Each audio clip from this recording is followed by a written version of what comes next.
Une grande marche festive, non violente, où les familles peuvent venir, où il y a de la joie, de la bonne humeur, parce qu'en fait du coup l'idée de cette transition, l'idée de ce changement de système, il doit aussi se faire dans la joie et dans le désir en fait.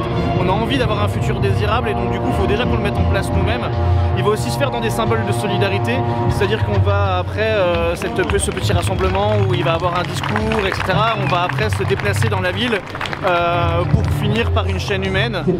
Donc cette chaîne humaine qui symbolisera la solidarité qu'on a envie dans notre monde de demain.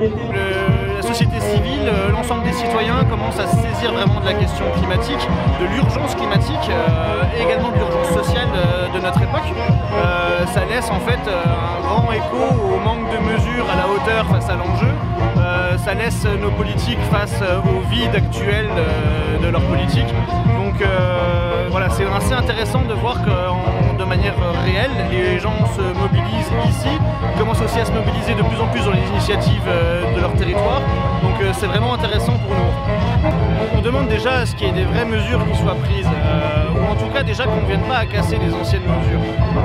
Les mesures qui étaient données pendant la COP21 n'étaient déjà pas suffisantes. Elles nous emmenaient à un réchauffement global de la planète à 3 degrés et on sait que c'est pas soutenable, c'est pas viable pour l'espèce humaine.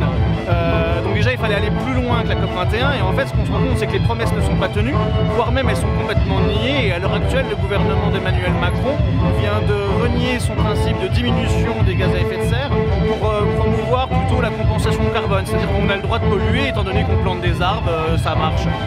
Alors qu'en fait on sait que c'est un système qui ne marche pas, il faut qu'on baisse de manière drastique nos émissions de gaz à effet de serre pour atteindre une situation viable pour l'espèce humaine.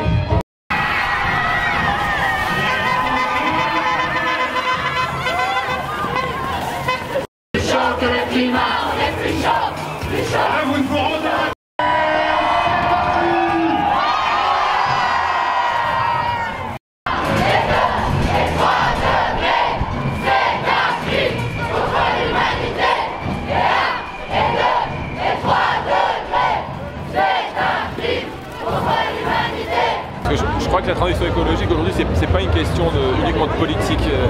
On voit très bien que c'est grâce à la mobilisation de la société civile, des jeunes hier, d'ailleurs en France, dans le monde entier, qu'aujourd'hui on peut imposer à l'agenda politique des transformations nécessaires pour que le réchauffement climatique soit limité, pour faire en sorte que l'émission des gaz à effet de serre soit jugulée, pour faire en sorte qu'on change de façon de se déplacer, de façon de se chauffer, de façon de consommer.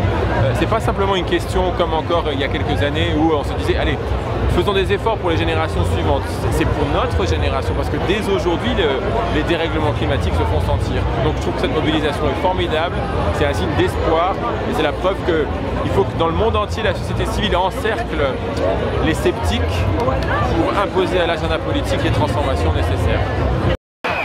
Qui ne saute pas n'est pas climat. Qui ne saute pas n'est pas climat. Notre réponse face au dérèglement climatique, elle est collective et solidaire. Et que si on ne s'unit pas, on ne pourra pas lutter contre le dérèglement climatique. Il y avait un véritable enjeu à réussir à déclarer cette manifestation et qu'elle ne soit pas interdite, après ce qui s'était passé le 8 décembre à Nancy. Et là, en l'occurrence, 146 personnes se sont déclarées, ont signé la déclaration de préfecture. Et donc ça, c'est un signal extrêmement fort dès le départ. Donc ensuite, on a construit cette mobilisation et on l'a construite depuis 3 mois. Et là, aujourd'hui, eh bien, ça paye, le temps est avec nous, il pleuvait ce matin, il pleuvra demain et là, le soleil est là.